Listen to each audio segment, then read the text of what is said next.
Hey guys, Phillip Burnett here with Econ Mortgage. Let's get the compliance stuff out of the way. Our NMLS is 1709162. My NMLS is 236558. So now that that's out of the way, I want to make a quick video about kind of what interest rates are doing. I want to drive home just 4 points right now. And then I'll talk about kind of what interest rates are doing, why they're doing what they're doing, kind of what industry specialists are saying and indicating of what's going on in the marketplace right now. So first of all, right now, interest rates have risen drastically over about the past 2 weeks. So if you are locked in, do not lose your lock. That's number one. Know your lock expiration date. We're reaching out to all of our clients today and telling them when their lock expiration date is, and we're going to make sure that those locks are saved, that they don't lose their lock, because then they would be subject to the new higher rates.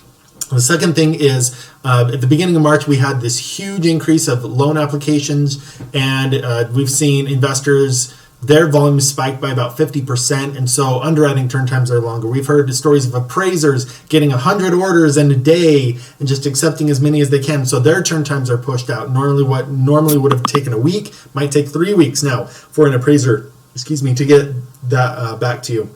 Number three is we don't know what rates are going to do. If my crystal ball worked, people ask me all the time, Phil, in your best guess, what do you think interest rates are going to do? And I always say my crystal ball works as well as yours. They're both broken. So I don't know exactly what rates are going to do. We can see what's happened with rates, and I get indicators of what rates are currently doing in the moment, but not in the future. I don't know what the future holds for that. So that's the third point. As of March 9th, the rates have taken that drastic spike. And then the fourth point is, if you're waiting for rates, you've seen that the Fed has lowered interest rates that lends to banks down to zero, and you see the 10-year Treasury note going down, and then it's bounced up a little bit, and you're thinking, oh, well, mortgage rates should follow suit. That is not what is happening. Historically, people have looked at the 10-year Treasury note kind of naively in saying, oh, that's the indicator of what mortgage rates are going to do. And while mortgage rates have followed that indices for a long period of time, there's not been a great correlation between the two. It's not been, oh, the 10-year Treasury note does this, mortgage rates follow suit. Right now, they've actually done the opposite. So 10-year Treasury note went down, mortgage rates spiked up. There's a great article that talks about all the standard deviation between the 10-year Treasury note and kind of what's going on in the markets and things like that. I'll put that in the link down below in this video on YouTube, as well as we're going to email all of our clients. So one, they know their lock expiration date, and two, they'll have access to that link in that email as well as we go through this. So just a couple notes about the economy right now, kind of what's driving these higher interest rates over the past 2 weeks. The main thing that I've been hearing is liquidity in the market. What that means is that these companies that are lending money, some of them are banks, some of them are capital investors that are just playing in the mortgage market. They kind of are tapped out of money. So what happens is they lend money, they have a certain allotment of money that they can lend, and they reach that because of this huge increase in refinance applications. They've seen a drastic need for this money, and so they've kind of run out of money. That sometimes they've had to go out and get more. Some of them have gotten it, and it's increased their capacity, but they still have a long time waiting to try and get these mortgage applications moved through. So that's one thing that's driving, is just the unavailability. In order to slow the flow of those, they have increased their rates to kind of keep that loan volume at a manageable level, and so they don't overextend themselves there. The other thing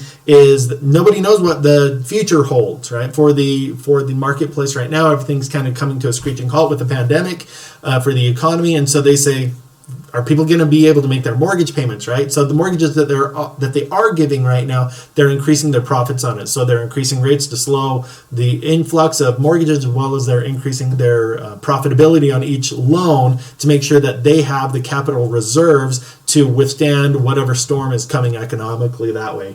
The other thing is that these are still historically low interest rates. We locked someone on March 9th, and we priced out their loan again to kind of see what it would be at right now, and it was over 1% higher on a 30-year fixed, great DTI, great credit score. It was 1% higher just in the past 2 weeks. I've seen an article that stated that this is the fastest that interest rates have ever risen in the history of tracking them.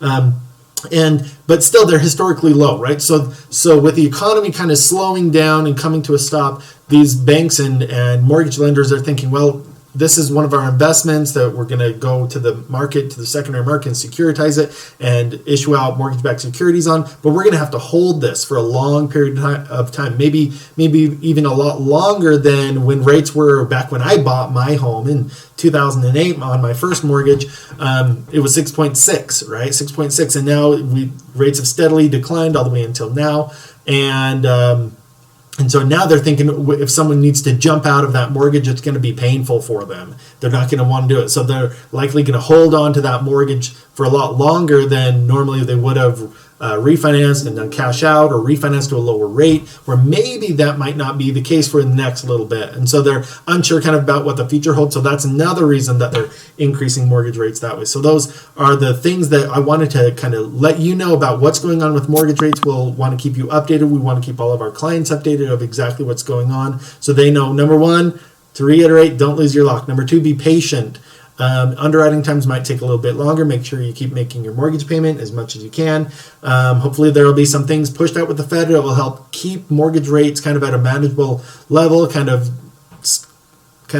suppress some of this volatility that we're seeing in the marketplace with the Fed stimulus package and things like that that's hopefully going to be rolling out here soon. And then three, hopefully rates will start to trend down. I said in an earlier video that hopefully we would see that as things kind of screeched to a halt with the federal stimulus package. But right now, kind of unsure. They've kind of trended opposite. So again, link for the super detailed explanation, financial language, all of that down below.